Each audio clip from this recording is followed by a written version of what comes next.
Namaste. Today is September 1st and it's a full moon. Lots of beautiful feminine energy.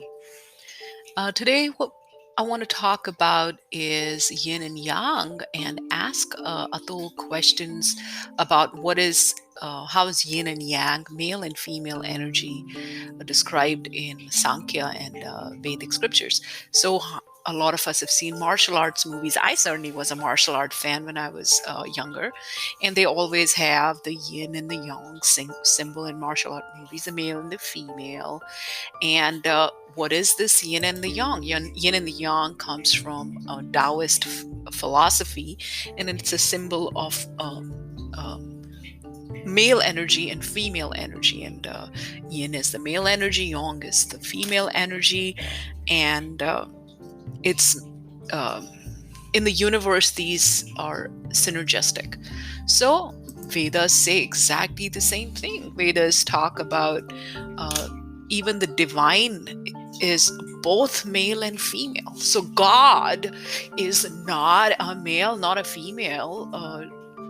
There exist both as male and female.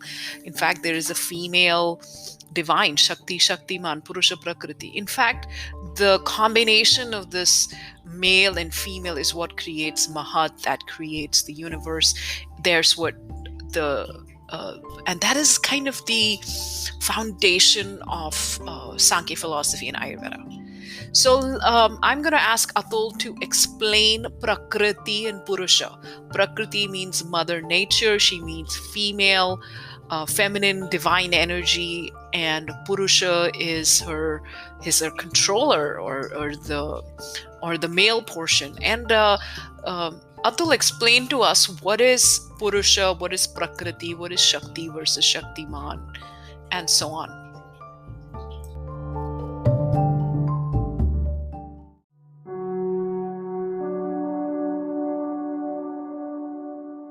So today we're going to talk about Prakriti and Purusha. What do we mean by Prakriti and Purusha, and how are Prakriti and Purusha related to Shakti and Shaktiman? So Prakriti means nature. What do we mean by nature? Nature is the receptive and fertile principle. We say Mother Nature. Mother Nature is a natural thing to talk about. Why? Because Prakriti is the feminine principle in creation. It is the universal feminine principle. And Purusha is the universal masculine principle. Prakriti and Purusha are represented by Parvati and Shiva. Parvati is the goddess who represents Prakriti. She is Mother Nature personified. She is sometimes depicted as riding on a tiger. The tiger represents Rajogun and Tamogun, the modes of passion and ignorance. Why a tiger? Because these modes of passion and ignorance can be very savage and brutal. When we are under the influence of passion and ignorance, we do many things, sometimes things that we regret. We are in the world ruled by Prakriti. Prakriti sets the rules. She is the boss. We think that we're independent, and we like to think of ourselves as the controller and enjoyer of nature. But in reality, we can only be an imitation Purusha. Purusha means the enjoyer. It means the person who is the controller of Prakriti. But in reality, Shiva, who is all-powerful, who carries a trident in his hands, and his trident, the three teeth of the trident of Shiva, represent the threefold miseries of Adhyatmic, Adhibhautic, Adhidaivik. Suffering which arises from our own mind and body, suffering which arises from the actions of other living entities, and suffering which arises from natural causes such as the weather and natural disasters and so forth. Shiva is also the predominating deity of Tamogun, and he is always depicted as sitting in meditation. He is always meditating upon the lotus feet of Bhagavan Vishnu. Shiva is the best type of yogi. He is not disturbed by external forces. Nothing disturbs him. But even he sometimes has to take action to pacify his wife, Durga, or Parvati. When she is very angry, sometimes there is a picture shown of Shiva with Durga's feet on his head. He is lying down trying to pacify her, because there is not an easy way to pacify Mother Nature when she is angry. So the relationship between Prakriti and Purusha is very complex. Prakriti always sets the rules. She is the mistress who is in charge of this world. And being female also means that we are acting in some capacity in the image of Mother Nature, of Prakriti, by giving birth and by nurturing and engaging in these types of activities. Of course, nowadays this is a very sensitive topic, because nobody wants to be defined according to gender roles. Women do not want to be told that their business is to be nurturing and raising babies and to stay home any more than men want to be told that their value as human beings depends on how much money they make. But the principle of Prakriti is what we're talking about here. Think about Mother Nature. Think about her womb, the earth. How we can put seeds in the earth, and watering the seeds thrive and grow and bring forth life. All living beings subsist on food grains which are grown in the ground. Annat bhavanti bhutani. Sri Krishna says in the Bhagavad Gita, all living beings subsist on food grains.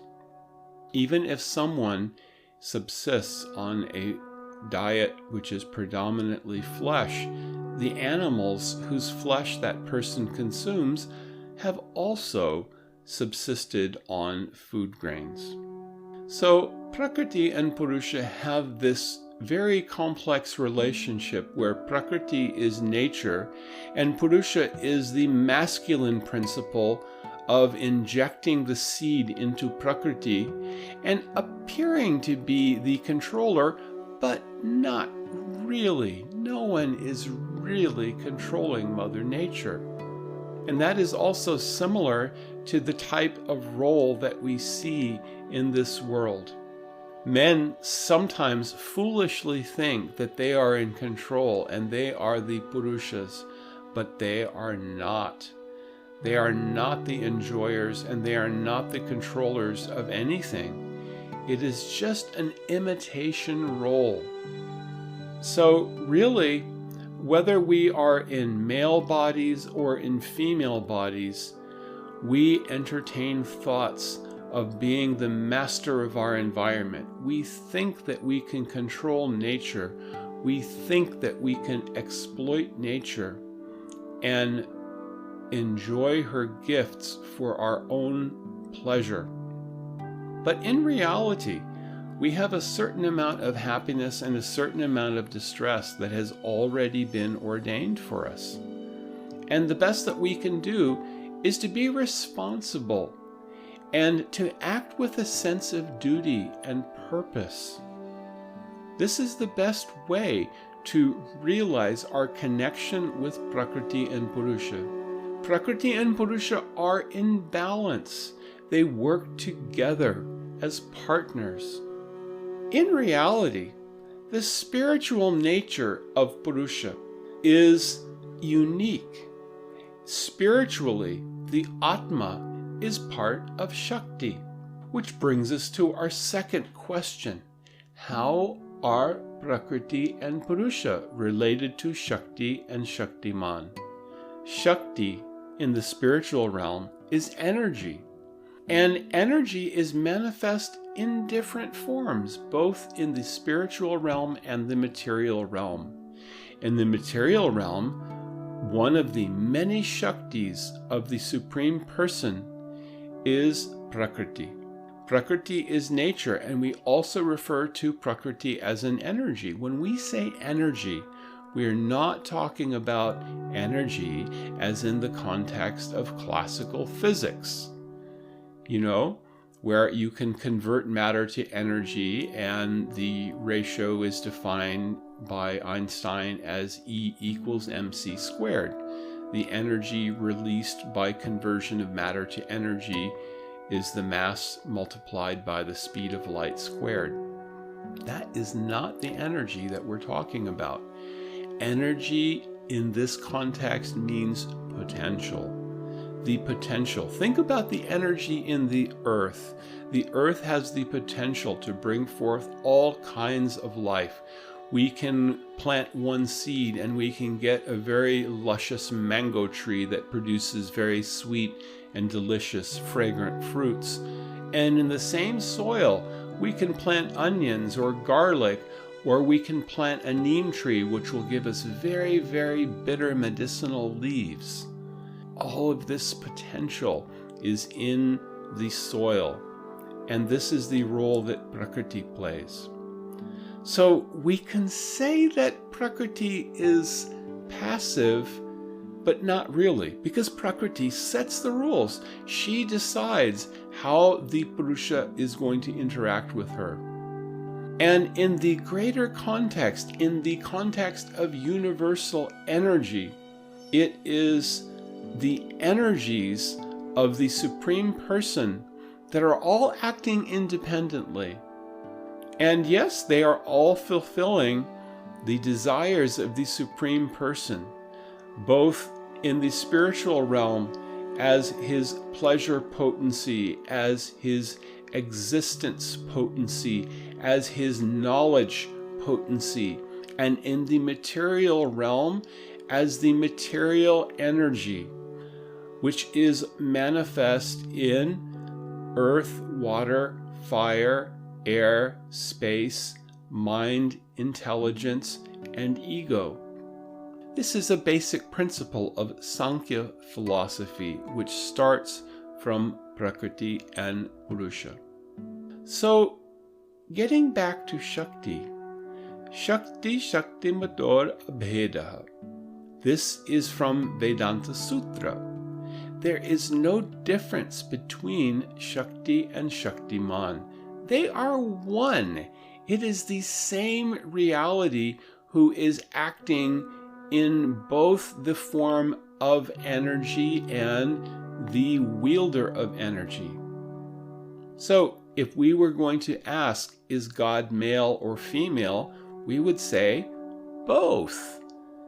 God exists both as the Supreme Person, as a Purusha in the spiritual realm, and also as the Supreme Energy, as the Supreme Goddess in the form of Lakshmi or Radha in the spiritual realm. So in this world, Prakriti and Purusha are manifest as Parvati and Shiva, and all beings within this world tend toward the archetypes of one or the other. Of course, many people don't fall into a clear black and white definition of gender. This is simply part of how we exist as the living being, according to our desire in our previous life, and according to our activities, we receive a body in this life which reflects the continuation of our journey. But again, we're talking about the universal principles of Prakriti and Purusha here. So, we can relate to the principle of Prakriti, or we can relate to Purusha. And for practically all of us, we are trying to be Purusha in some way. We are trying to be the enjoyer of nature. This is actually a masculine role, but the Atma, is actually feminine by nature. The Atma is part of Shakti. It is part of the Tatastha Shakti, the marginal energy. That means that because it is very tiny and minute, this energy of the divine can be overwhelmed by the material energy and fall into ignorance and misidentify with matter. Our nature is bliss-seeking, anandamayo-bhyasa. But in this world, we try to be the Purusha. We try to lord it over others. We try to control and dominate. Whether we are in male or female bodies, everyone does this to some extent. Some people take a more passive role. Some people take a more dominating and masculine role. But really, this is not related to who we are. We are Atma. We are a tiny spark of spiritual energy. And our purpose is actually realized best in giving pleasure to the divine. When we experience a relationship in rasa, according to Bhakti Yoga, when we experience a relationship with the divine of loving exchange, where we give pleasure to the Supreme Person, we experience greater pleasure than in our selfish attempts to gratify our own material body, mind, and senses. This is a wonderful, hard to conceive function of spiritual existence. So understanding Prakriti and Purusha is such a simple thing. We can say they are like the yin and the yang. They are like the universal masculine and universal feminine principles. And they are manifest within our bodies in different proportions. In Jyotish, we look at the influence of Mars and Sun as representing the Purusha. And we look at Venus and also to some extent Moon as representing Prakriti within us. And we all have some balance of both of these. Some people will find it very objectionable and they'll say, oh no, I am completely Purusha or I am completely Prakriti. But personally, I have never met someone who's 100% one or the other. So these are some thoughts to consider as we try to understand Prakriti and Purusha, and we look at the beginning principle of Shakti and Shaktiman, and look at the existence of the Atma and how the Atma is best thriving in an atmosphere of subservience and loving exchange with the divine. Thank you.